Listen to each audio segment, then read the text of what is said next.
The average Church of Christ is 58 years old, has 80 members.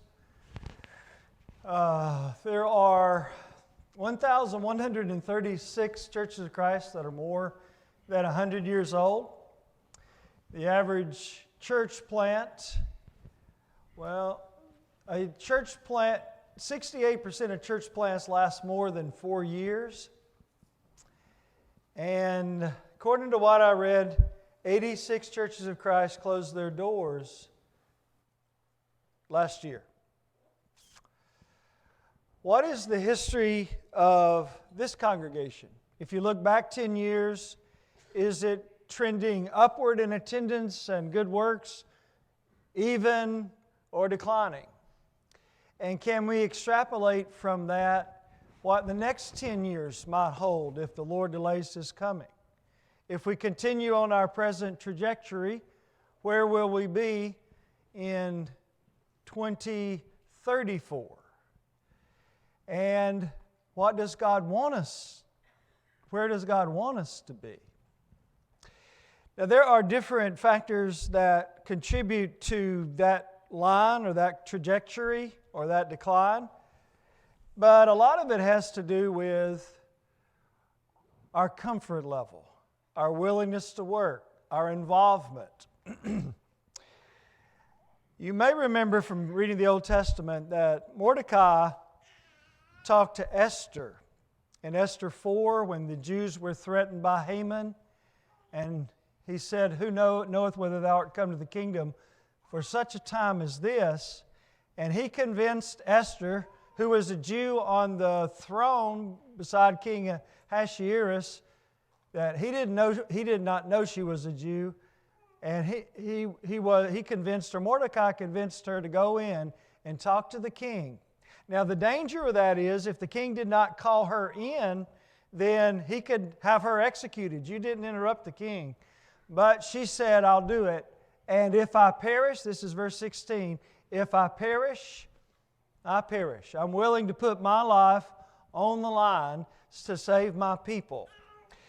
I read from Dr. Bob Cox, who was involved in the University of Texas education system some years ago, that movements, and this would include churches, but not just churches, movements go through 3 different phases. The first phase is called risk-taking. In the context of a church, this will be a church plant. Some families get together and they say, we really need a congregation in this place, this area. And they say, well, let's do it. Let's pray about it. Let's find a place. And maybe they meet in someone's basement, and then they rent a storefront, and then they continue to get the word out. They print up some flyers, and they go door to door. They talk it up among their friends. They say, "We've got a new congregation. Why don't you come Sunday?" And they're really involved in it. They're putting their own time into it, their own money into it. They've invested their reputations in it. They want this congregation to do well. And so for a while, they really are working hard. And the church grows. They're able to purchase some land a little later, maybe to put a building on the land, and the church continues to grow. People are converted, people move in, some transfers, and before long they've got elders in the church and deacons. And that goes on for a while. Then Dr. Cox said that the second stage that movements go through is caretaking. Just maintaining the status quo. In the context of a congregation, that would mean we've arrived. We are recognized as one of the congregations in this area. We've got a youth group. We've got leadership. We've got a good song leader. Our preacher does well. We've arrived. And maybe they get to the point where they're no longer quite as involved in going out and talking up the church. And maybe even they put a little pressure on the preacher, don't rock the boat too much. We've got some members here that you may offend if you preach really strong from the Bible. Just tone it down a little bit. We don't want to cause any ripples in the church. The third stage that a movement goes through is undertaking. It begins to decline over time, and in a church context, that would look like this. Well, our contribution's gone down. We're going to have to cut something out. I don't know if we can afford to keep a full-time preacher. And then by and by, before long, the same 4 or 5, 6 or 10 men are on the schedule to do something every Sunday because that's all that are there to do it. And then somebody says, well, I don't know how long we're going to be able to keep this congregation up. We may have to close the doors. Now, what happened? They went from risk-taking to caretaking to undertaking. But the good thing about that is that we can reverse that process. Wherever we are, if we've moved out of the first stage, then we could go back to it. We can create a sense of urgency in the members at whatever stage or however many years a church has existed. If the fire is lit in the hearts of the members, then we can go back to that risk-taking stage. We've got to get out of our comfort zones. We've got to get beyond our fears of talking to people, our indifference about what happens to the church. So my question in Bible class, our question to consider this morning is, what am I willing to risk to see the church thrive? Not survive, but thrive. What am I willing to do? Well, we hired a preacher. Well, that's good. He'll do his part, no doubt. Well, we've got elders, so that's great. But what am I willing to do? You see, the church is a body, and every part of the body is important to the whole. So I might only be a little finger in the body of the church. I might be some part of the body that's not very noticed, but if some part of your body doesn't function, even though you don't know the name of it right now, you will learn the name of it. Because there will be a pain, there will be a situation. You will go to a doctor, you may be in a hospital until they get that body part working correctly, either with medication or therapy or whatever it is. So it is in the church. The church is never what it ought to be, what it could be, what God wants it to be, unless every member is contributing to that. So I ask again, what am I willing to do to see the church thrive? You see, we're moving the needle in our own personal lives, and what that will do is move the needle of the congregation. Because if we are indifferent, lackadaisical, lukewarm as members, then the church is not going to fly. It's not going to soar. It's going to dive, and it's going to die. Because the collective temperature of the members is the temperature of the congregation. So as we looked at our scale in the first lesson, 1 to 10, cold, lukewarm, hot, where are we on that scale? Well, whatever the aggregate is of all of us, if you take all of our temperatures, add them together, divide them by the number of members, that's the congregation's temperature. And is the congregation in the blue? Is the congregation in the red? Is the congregation in the orange or yellow? Is it lukewarm? If so, then the church is just treading water. And in the context of Revelation 2 and 3, when Jesus was evaluating those churches, He said, I'm going to remove your candlestick if you don't repent. Not all of them. Some of them didn't have anything that He gave them to correct. But most of them, 5 of them did. And so he threatened, if you don't fix these problems, then you won't be one of my churches. So it is possible that you and I could be in a congregation that no longer is being recognized by God as being faithful, as being one of His. And so we want to make sure that we stay in the path of truth and we stay in the path of fire, that we are on fire for God. Now let's talk about, as time allows us to, we'll go through 5 risks that we should be willing to take for the gospel to prevail, for the church to thrive. Number 1 is comfort zone. I have to be willing to risk my comfort.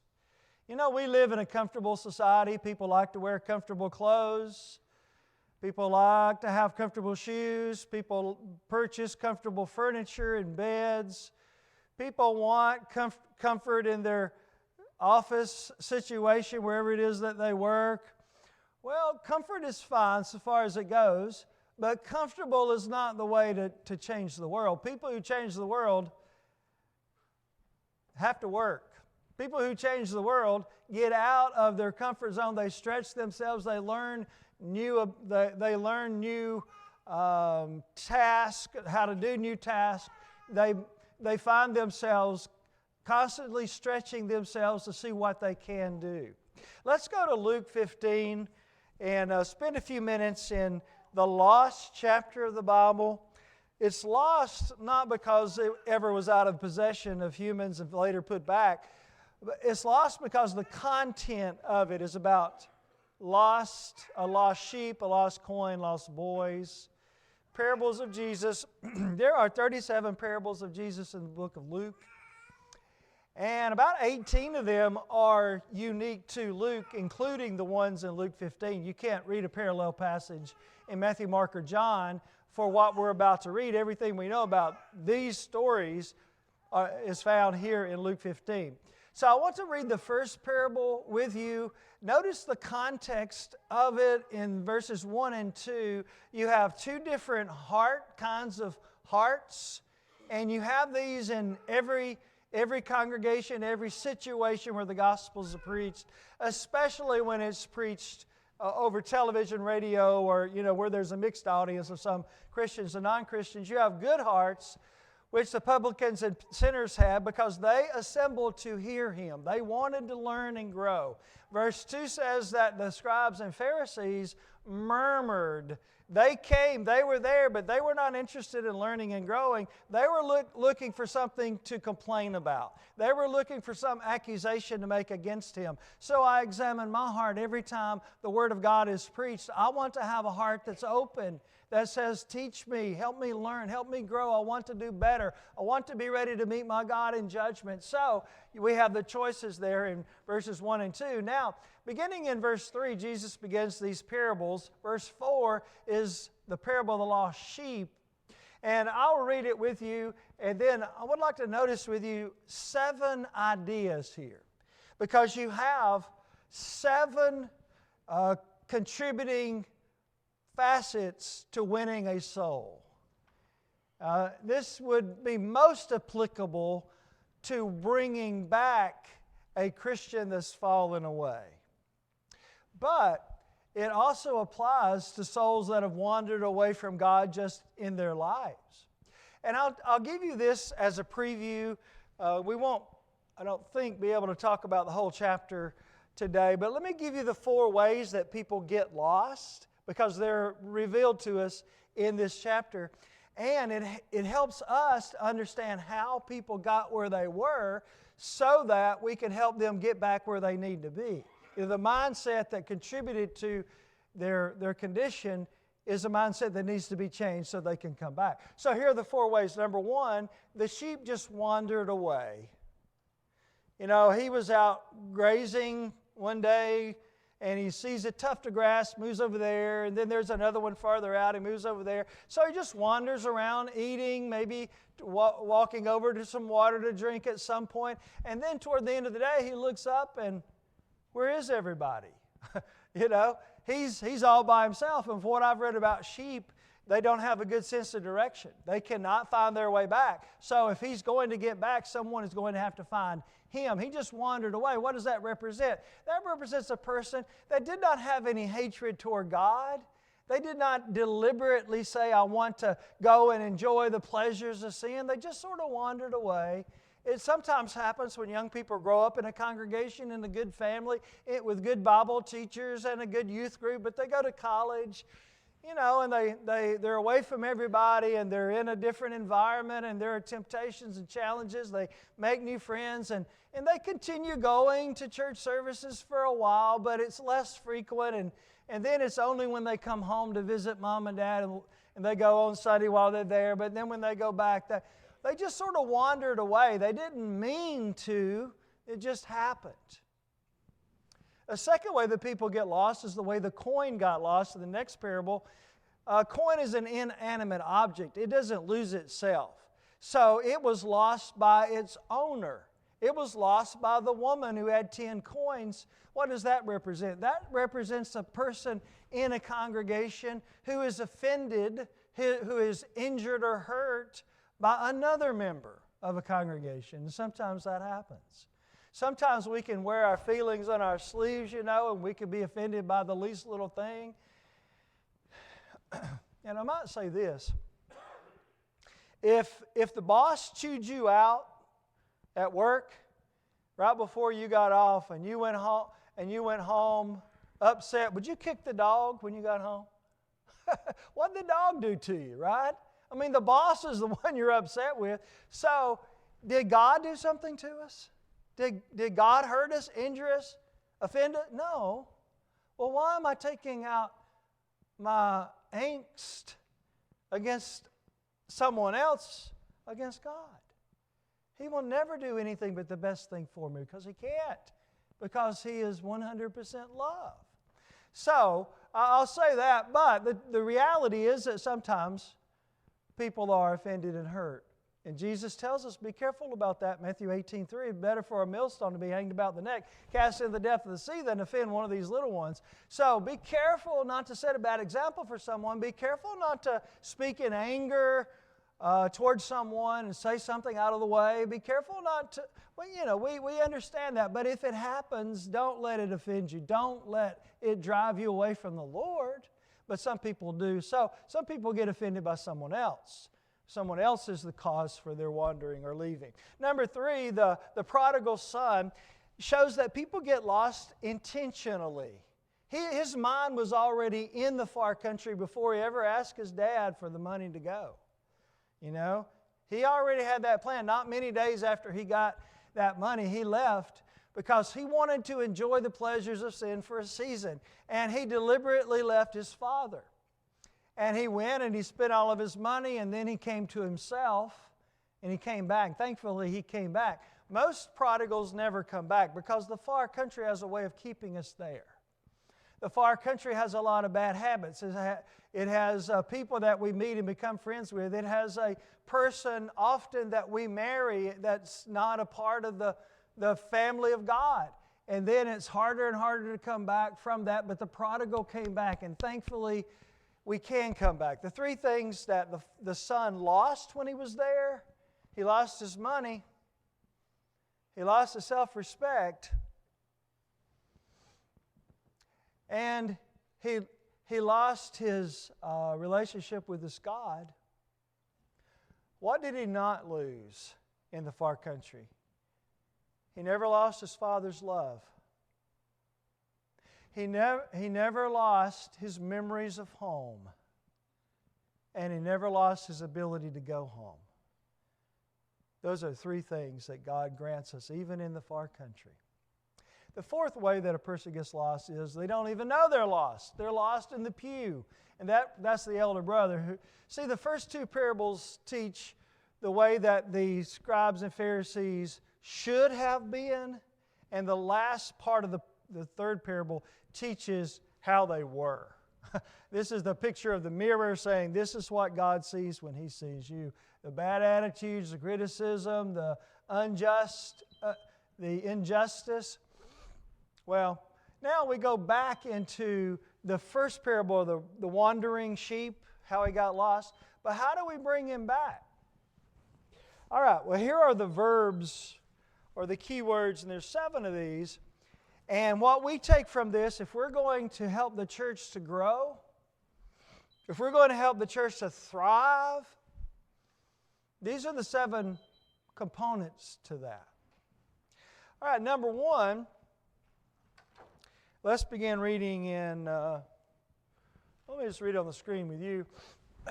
What matter of you having 100 sheep if you lose one of them?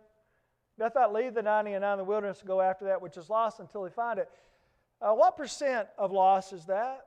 1%, right? He could have easily said, I got 99 other sheep, 1% is acceptable loss. Well, it's an acceptable loss unless you're the 1%, right? That one has a soul made representing a soul made in the image of God that's going to be judged and either live for eternity in heaven or hell. Yes, that one might only be 1%. You might have a thriving congregation, but that one is important to God. That one is loved, should be loved by the congregation so much they can't just let him walk away. Can't just. Now, I might ask it this way. This is one of those every sermon should have explanation, illustration, application. This is the application part. Now, you don't need to nod your head, bat your eyes, anything about the answers to these questions, but consider them. So, first question, are there any pews that are empty this morning where somebody used to sit? No, don't you sit in the same place every Sunday? Pretty much everybody has an assigned seat that doesn't have their name on it, right? So we're creatures of habit. And you can look around and see who's not here by where they normally sit, right? And you say, well, so-and-so must be sick today or out of town, whatever. We would do that. All right, so are there any pews that are empty, not just today, but this year, not because somebody moved away with a job or education opportunity, so they didn't move away, they didn't pass away, they fell away. They're out there somewhere nearby, but they're not in here with us. Now, is there anybody like that? I would be surprised if any congregation would say, no, we don't have any like that. Okay, second question. When is the last time your car drove up their driveway and your hand knocked on their door and your voice said, I've come to check on you. How can I help? And I might ask a third question. When is anybody's car, anybody's hand, anybody's voice been seen and heard? We can't let them go to hell. And that's the result of moving away from Christ. 2 Peter 2:20-22. The latter end is worse for them than the beginning. They were lost to start with, but now they're even worse off because they know the truth and they forsook it. That implies degrees of punishment, of course. So, whoever that person is that's on your mind right now, and I have never met them, probably never will, but you know who you're thinking about, who's going to go see them this week? Who's going to talk? Who's going to pray? And I'll tell you who should go. Who should go? Well, the elders are the shepherds of the congregation. So they give an answer for every member under their tutelage or under their watch. Hebrews 13:17. So elders should go. Preachers care about souls. Preachers have a knowledge of the Scriptures that might have just the answer that is needed in that situation. Preachers should go. But let me tell you who should go in the big picture. This is the simple answer for it. The person who is most likely to bring them back is the person who should go. It might be a friend of theirs in the congregation that they've been close to, they've done things with, they know that the person has their best interest in mind. A friend. It might be a medical professional, other professional, somebody who's busy and has the respect of the community. I don't know if there's a medical doctor in this congregation. I'm not talking about any individual, but just use that for an illustration. If you have a man with a busy practice, woman with a busy practice, but let's just say a man with a busy practice, and he knocks on the door and they say, the kids say, well, Dr. So-and-so's here. He took time to come see me. What's he here for? Oh, I'm not here as a doctor. I'm here as a Christian. I've just been concerned about you. You see, the person ought to go that will have the most likely positive result from the visit. All right, that's number one. We've got to, we have to go. The 100 sheep, go find the lost one. 20th. Okay, so there are two verbs in that I want to emphasize, two ideas. The first verb is leave. You got to leave the 99. What is that? That's leave our comfort zone. I got to get out of my easy chair. I got to get out of my living room. I got to get out of my comfort zone. I'm not really comfortable talking to people about these kind of things. Well, I've got to get past that. Somebody's got to do it. And God expects me to do great things. If I'm going to make a difference in the world, I can't be fearful. I've got to do and God will give me the strength to do it. So number 1 is leave. Number 2 is go. That's our second verb.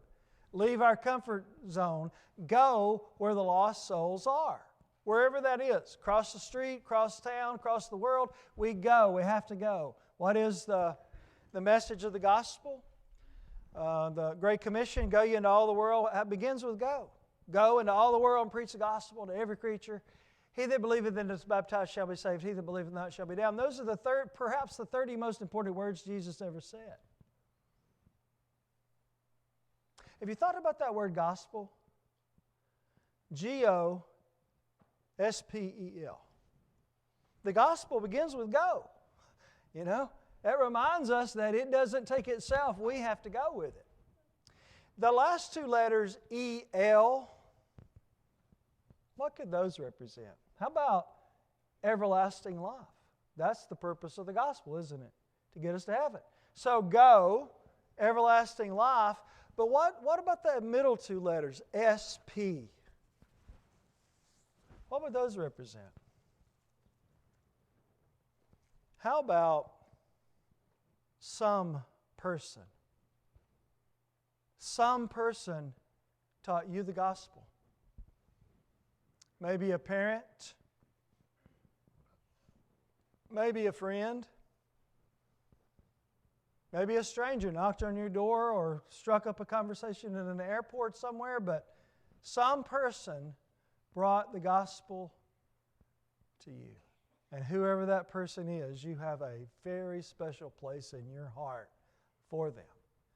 Because without them, you wouldn't be where you are. Without them, no hope. Without them, no knowledge of salvation. Some person did that, so we have to pay that forward. You know, we could never pay them back. We could be thankful, and but we don't pay it back. We pay it forward.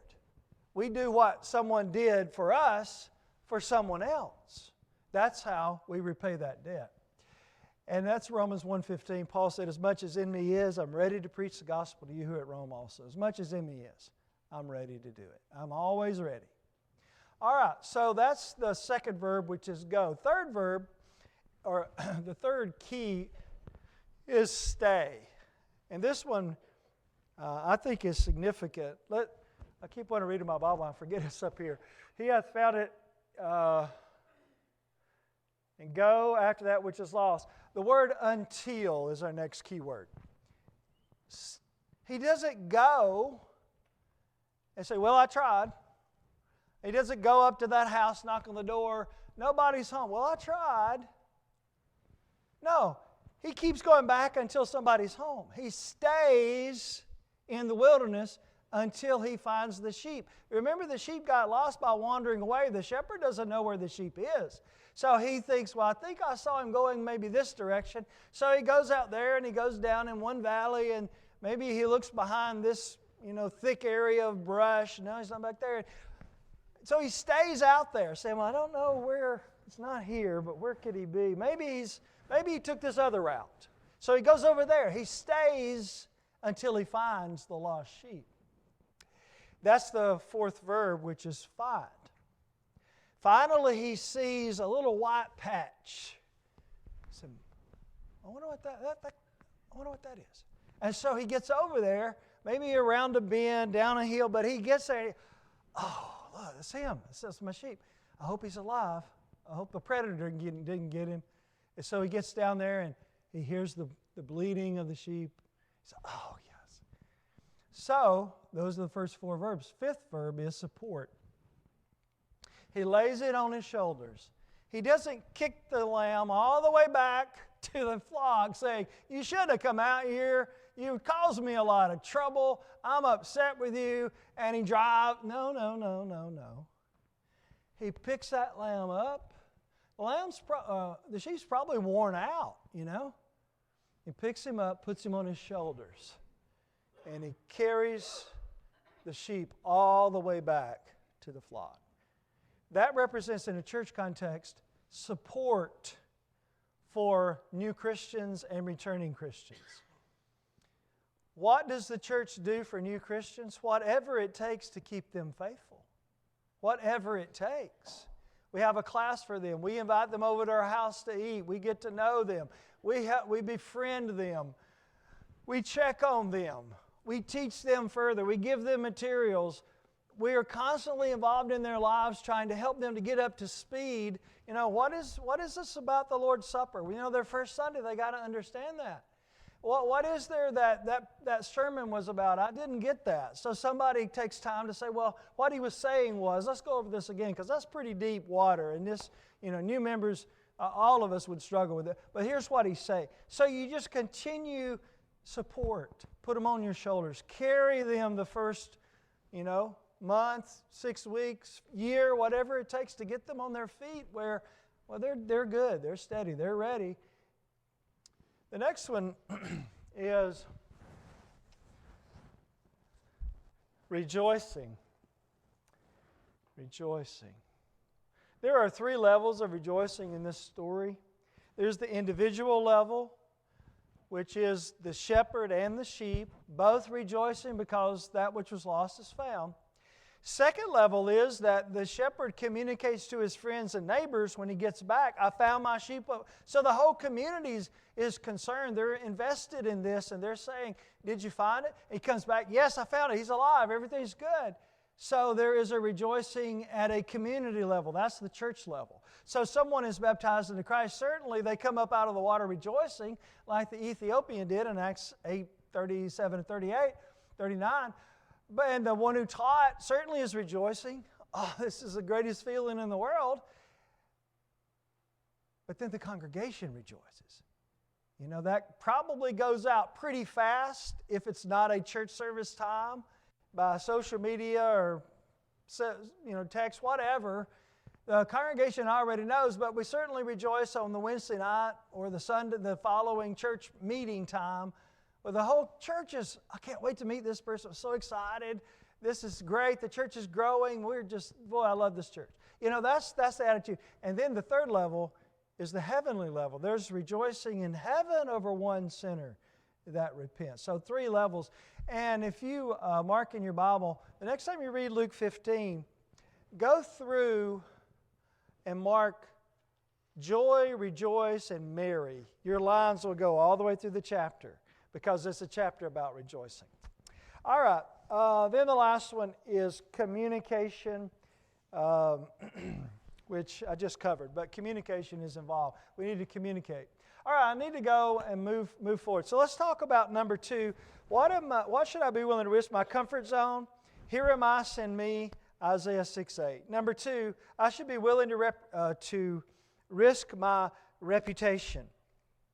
John 12:32 speaks of the chief rulers among the Jews who believed in Jesus, but they would not confess Him because of the Pharisees who had threatened to kick them anybody out of the synagogue who believed in Jesus. So they kept their mouth shut and they didn't say anything, though they had belief in their hearts for the Lord. They didn't want to risk their reputation. 2 Corinthians 4:13, by contrast, talks about the apostles who were the offscouring of the earth, the world. Offscouring. That's not a word we use very much, but at the risk of being a little too plain, I'll just say, have you ever had a ring around a tub? Don't admit this if you do, right? But you ever had a ring around the tub? It's like, ooh, maybe behind the shower curtain, you say, ooh. So you get something cleaner, you really scrub. That's off-scouring, and it's not pleasant. It's not something that we like, Paul, the other apostles, they saw themselves from the world's perspective, they treat us like scum, like a stain. Being defamed, that verse begins, defamed. It's the opposite of famous. It's having your fame by the world. Well, some people aren't willing to do that for Christ. But we've got to be willing to do as the apostles did, let the world think what they do, what they will. I'm going to stand up for my Lord. I'm going to talk about the gospel. They can call me a fanatic. They can come up with whatever mockeries they want to come up with. But I'm going to do what I know my Lord needs me to do, which is to be a mouth for Him. There's not anybody in this world that's hearing Jesus preach the gospel today. It's all by human mouths.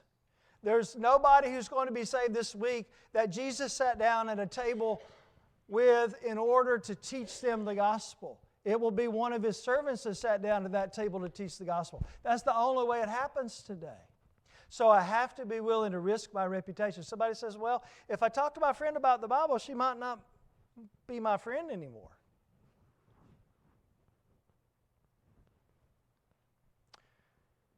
When in the better land, before the bar we stand, how deeply grieved our souls will be.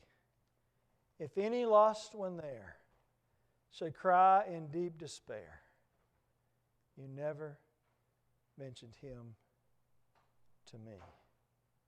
Do we want that experience? No. So we need to mention Him. Number 3, am I willing to risk persecution? That is 2 Corinthians 11:23 to 25.